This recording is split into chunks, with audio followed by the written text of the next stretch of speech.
Wagwan, everybody. I'm coming to you live from the Infinite Void. Um, my room is a mess, so I have decided to don a yellow hoodie, which for some reason is being picked up as green for the chroma key. And I am broadcasting live from the Infinite Void of Jujutsu Kaisen fame. We have DJ Khaled over, which he's in one of the corners. He's over there. And we're gonna jump in. We have a new chapter of Chainsaw Man and a new chapter of Jujutsu Kaisen, which we're gonna be pulling up. We're going to be reacting to. Chapter 239 of Jujutsu Kaisen is called Idiot Survivor. And yeah, we'll jump in. Looks like just straight off rip, it's a detour from the fight that's been going on. Is it Shinjuku or Shibuya where the fight's been going on? But it looks to be a detour. So we're in a country town. Oh, sorry, I should check to make sure it's working. Phone. Yes. Country town. Oh, sorry, I should check. Okay, it's working. So yeah, we're in the countryside and there's a lot of stuff happening. So the editors note as while the Shinjuku showdown rages on, so it is Shinjuku, a princess with ringlet curls dashes forth. And I don't think we've seen this character before. Yeah, it's a woman in a dress with like lace up boots on, and she be running. She's in the Iwate prefecture in the Lake Gasho colony, and she's saying, "What's going on?" And then her thoughts are, has he become desperate because the culling game still hasn't finished? I'm guessing it's Kenjaku that she's talking about, so she must be running towards Kenjaku. All the rules added so far were to circumvent us being forced to kill each other, likely the efforts of a group of awakened sorcerers that are against the idea of murder. Was the game progressing too slowly with these rules? Is that why he sent those troops to the colony? And even that wasn't enough to satisfy him? Is that why? Yeah, and then she just outright says it. What is it that you're after, Kenjaku? You kept us all alive. You kept us alive as cursed objects all those years and brought us back to life, now only to take our lives yet again. And she's running, and then all of a sudden a cloud forms around her, but it has eyes. So she's found Kenjaku, I guess. Okay, it's like a cloud of water, and she's like drowning in it. And okay, now we see Kenjaku. He's sitting in a tree, chilling. He's like, if the flavor is lacking, add some spice. If it's strong, then keep it coming. All of you are as insignificant to me as seasoning and water. I have no attachment to any of you. So Kenjaku trying to be more baller than he is. He's a bit of a nerd. But yeah. So she's blocking her mouth because she's drowning. You know, there's not much she can do. But she gets off her cursed technique, which seems to be like the ability to turn hair into like projectile weapons, because it shoots off like a nail, and it hits the tree behind where Kenjaku was, but obviously Kenjaku dodged it, and the cloud is looking surprised or something. I don't know how to describe it, to be honest. It's just a pair of eyes. But yeah, she's still suffocating. Oh no, oh sorry, oh, the cloud turned from water to ice. Okay, so her head is in a block of ice now. And Kenjaku says, be that as it may, I can't help but feel somewhat wasteful. And he clenches a fist. Oh, no, he doesn't. He flicks the block of ice. And we see like a Doppler effect with her head in it.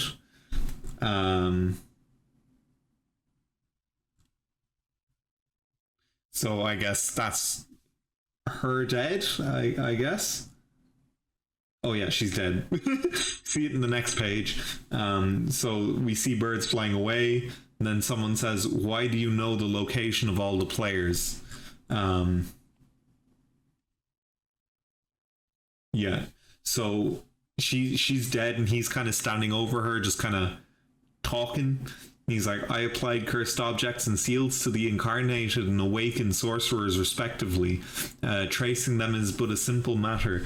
But even if I hadn't, surprisingly everyone chose to stay within the colonies. Well, I suppose there really was no reason to leave. Being hunted down or having to adapt to society, no good options either way. And, okay, he's talking to someone else, and they're like, she's long dead. Living this long has gotten to you if you like talking to yourself this much. And he turns around. Kenjaku is looking sly, I will say. And we hear in the background the bug things, I assume, say the point notifications are switched off. And Kenjaku says, it's only because my circle of friends keeps shrinking.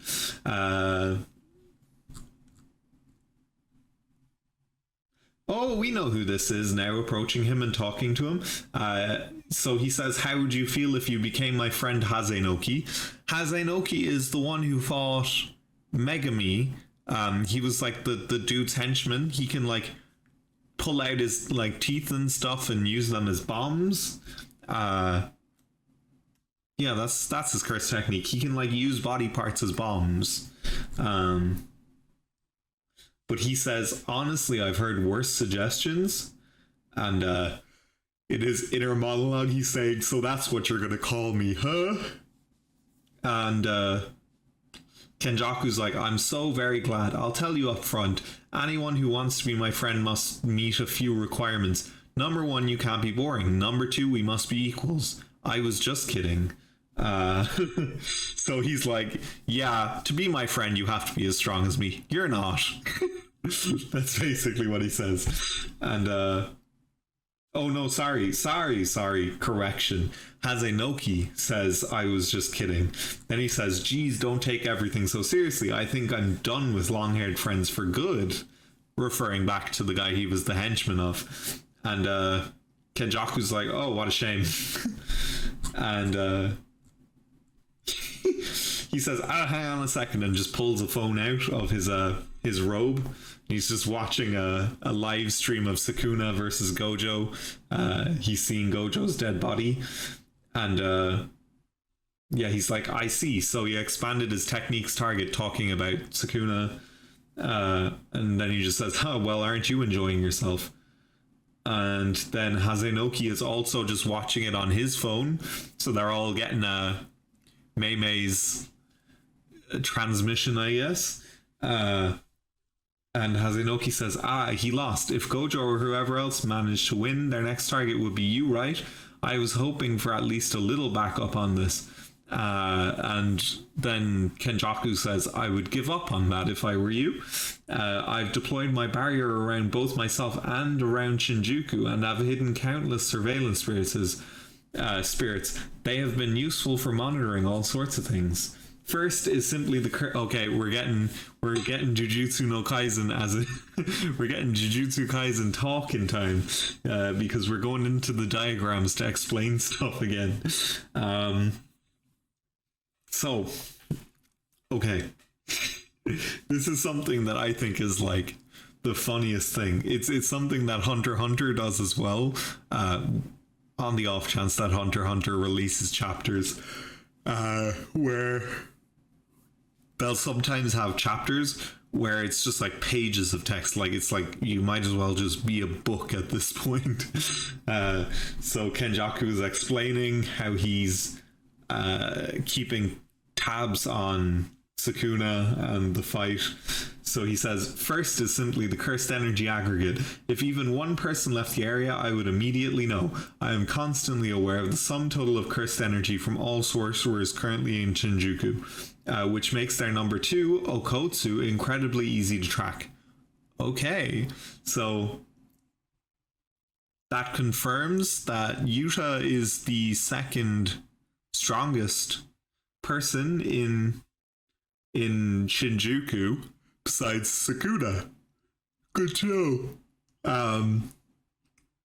So that puts him ahead of Maki. It puts him ahead of Hikari. It puts him ahead of Yuji. It puts him ahead of the Ice Woman. Puts him ahead of Higuruma. Puts him ahead of Meimei. It puts him ahead of a lot of people, which we kind of knew, but at the same time, it's good to get like direct confirmation, because every time Yuta's strength has been brought up in the past, he's been there and he's been like, oh no. Like when he said that Hikari is stronger than him, stuff like that. And Maki's gotten a massive buff since the last time it was addressed, so you never know. Excuse me. So we get more talking. He's saying, naturally, whatever those spirits see is shared to me as well. This allows me to keep track of the now awakened and physically gifted Zenin Maki, as well as Meimei's little brother with the ability to teleport, who I would guess is with them as well. Okay. And yeah, dude is like, you're telling me you've been walking around shaking in your boots? Quite the coward, aren't you? Hazanoki, I mean. And Kenjaku just says, it's just been us two, or it's just between us two anyways. Oh shit. So as he says anyways, we get a new panel of like, it's like a side view from the trees of Hazanoki, and then the next panel is like a giant panel and it's Hazanoki jumping backwards and just a bunch of curses. So there's a giant cricket, there's a shark thing, there's something with a mouth, there's an ant, and there's I don't even know. There just a bunch of things. And Kenjaku is just saying, did you really think that you could fight me long enough for the cavalry to come? And then we see a tooth, and it blows up like the entire area, and Hazanoki's just running away and throwing teeth at them.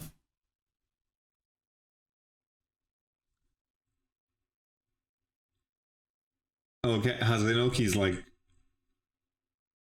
oh, he tore out an eye and threw it at one of them. Ah, metal. So he's got one eye, but he obviously Hazanoki, like inherent to his technique, he can be assumed to use reverse curse technique.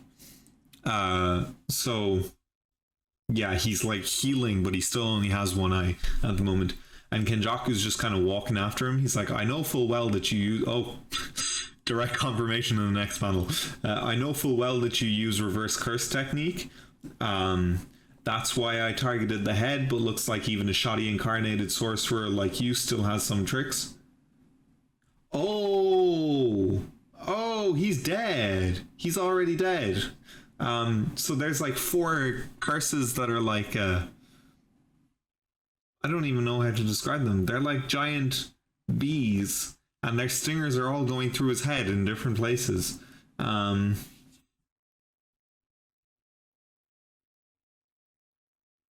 no, it's through his neck. And Kenjaku says, however, with this, the reverse curse technique will be cut off below the neck. So that means that Hazanoki can only heal his face because reverse curse technique comes from the brain. Yeah, so Hazanoki is dead, basically. But he's saying a shoddy incarnated sorcerer. So is Hazanoki... I was under the assumption that Hazanoki is like he's one of the awakened sorcerers, like he was a normal person who all of a sudden gained cursed techniques when Kenjaku initiated the culling games, like Higuruma and the superhero guy. But no, Kenjaku calling him an incarnated sorcerer makes me think that he was a strong sorcerer from a past time. Good to know. Which is surprising because he's not very strong. So the era that he came from must be quite a weak era. Yeah, and then Hazunoki's like, the other person asked too, but what the hell is your endgame here? And Kenjaku's like, did I not already say it? You know how much of a chatterer I am. I can't keep track of who I've told what, especially if I couldn't care less about the person I'm talking to. And he says, I'm ending this culling game. Once all players have been eliminated, that'll trigger the binding vow, allowing the assimilation of the Japanese people into the higher life form that is Tengen. So that's his endgame. He wants to turn everyone into Tengen. Or, like... So the way Tengen kept, like, from evolving in the past was that there was, like, the star plasma vessels, I think they were called. Basically just random girls, and he would merge with them. Or they would merge with them. And on doing so, he would remain human. They would remain human. I think Tengen is a man, but still, it's not really a person anymore, so we're going they, them pronouns as much as I can keep cognizant of it. But so basically, what that means is that they have the ability to, like, absorb people, I guess, and that's what the goal is, I guess, with Kenjaku's plan. He wants everyone to be absorbed into Tengen and just become one being, which obviously, since Tengen is closer to a curse at this point than it is to a human, than they are to a human, that would make it a giant curse, I guess, which is Kenjaku's plan. What the hell is that? Don't you want to see something that has never been seen before? If something is interesting in your imagination, wouldn't you want to make sure it is just as interesting in real life? Isn't that what it means to be alive? That's ominous. And when Kenjaku says, "Isn't that what it means to be alive?" It's like it's we don't see, all we see are his eyes and his cut scars. We don't see any other of Gato's features, so I guess that's implying that, like, this is pure Kenjaku talking, I guess. Yeah, and then Hazunoki says, as if I'd know, why not just stare at the shit you take every morning? And then Hazunoki dies. And Kenjaku's like, huh? It's the superhero guy.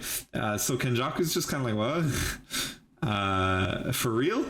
Coming from afar to Hakodate. I hope that's how you pronounce it.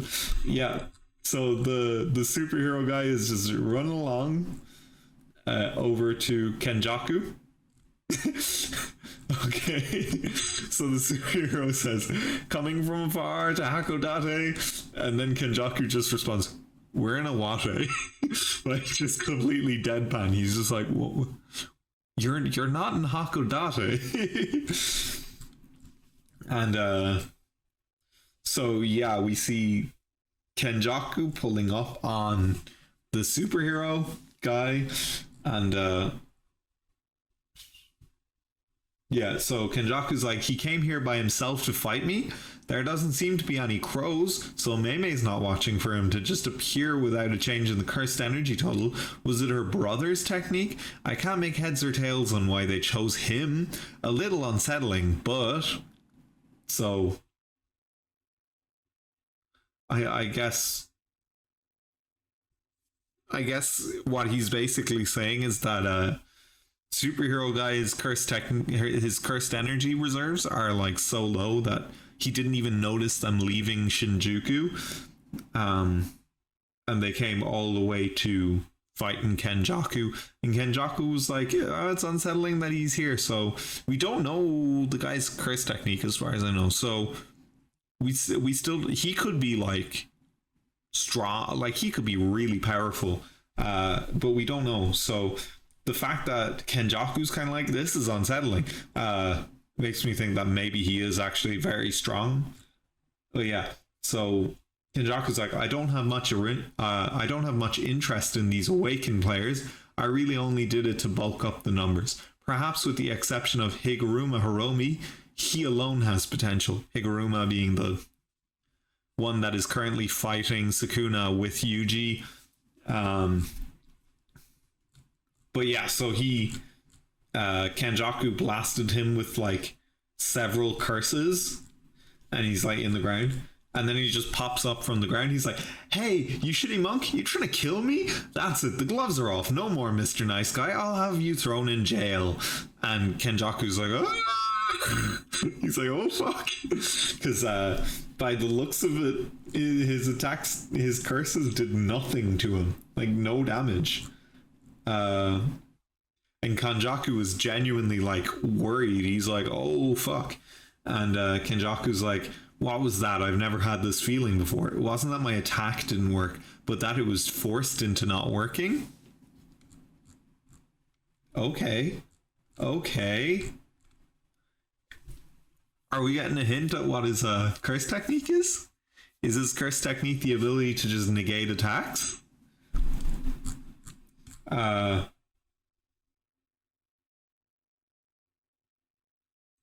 So superhero guy just says, he gets up and starts monologuing. He's like, there's all sorts of exciting things in the world, but the number one spot has to go to the moment when the side character absolutely steals the show. And yeah, so he says that, and he's like pointing at himself, doing that like manga thing where he's like, yeah.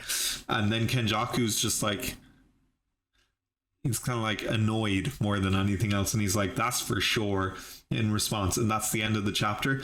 Oh, his name's Takaba, because there's the editor note that says Takaba takes the stage. And we get a translator note that the entire last page is referencing the segue of one of the most popular Japanese manzai acts, Sandwich Man. Oh, it's a YouTube video, I guess it's referencing. Yeah, so it depends on what his technique is. Like, so, like, if the attack hit, but it did no damage, and it's is saying that it's not that it didn't work, but that it was forced into not working, makes me think that he has maybe like one of two things. So one, some form of reality manipulation, but you see, like, there's never been like an all-powerful ability in Jujutsu Kaisen. Like, reality manipulation would be all-powerful. Like, the closest we have is Tengen's invincibility, or immortality, sorry. But the thing about that is that there is a side effect. It's that as Tengen keeps living longer and longer, he'll evolve, and he'll separate from humanity, he'll lose himself. Whereas if this is reality manipulation, then there has to be some limit to it. If it is, following off the logic of every technique having a limit to it. But if it's not, which is the other thing I think it could be, which is some kind of subjugation of curse techniques, where if he's, it's kind of like the wind in Bleach, where Nyanzol, if he can perceive an attack coming towards him, it won't hit him. Like, Nyanzol, as long as he knows there's an attack coming at him, it won't hit him. It'll bend away from him. That's what Nyanzol's shrift is. I could see that being the same here, where it's like, if he can see, or not even see, but like if he knows there's an attack coming at him and he knows where it's coming from, say, then it can't hit him or it can't hurt him. Maybe that's what I'd imagine it is, but it could also just be reality manipulation, you know, since he's like a comic relief character. It could be like, oh, he's not great with his curse technique, but it is the most powerful curse technique in the series, you know, it's the only one without a limitation. That could be how it works, you know. Like even people might point to like Gojo with the six eyes and the infinity and all of that stuff, but the 10 shadows technique was that was a counter, you know, in the same way that six eyes and infinity is its own, it's a counter to the 10 shadows. They're mutual counters to each other. Yeah, so it'll be interesting to see how this plays out. How is, first off, what his technique is going to be. Is it going to be reality manipulation, or is it going to be like subjugation of attacks? Yeah, interesting.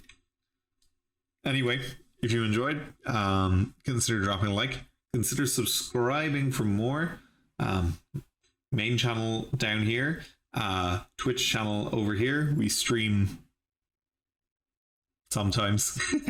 I'm not dedicating myself to a schedule at the moment because I'm planning. I don't want to like go in and be like every day, every single day, and then just have nothing to do for the streams, you know. So we're planning.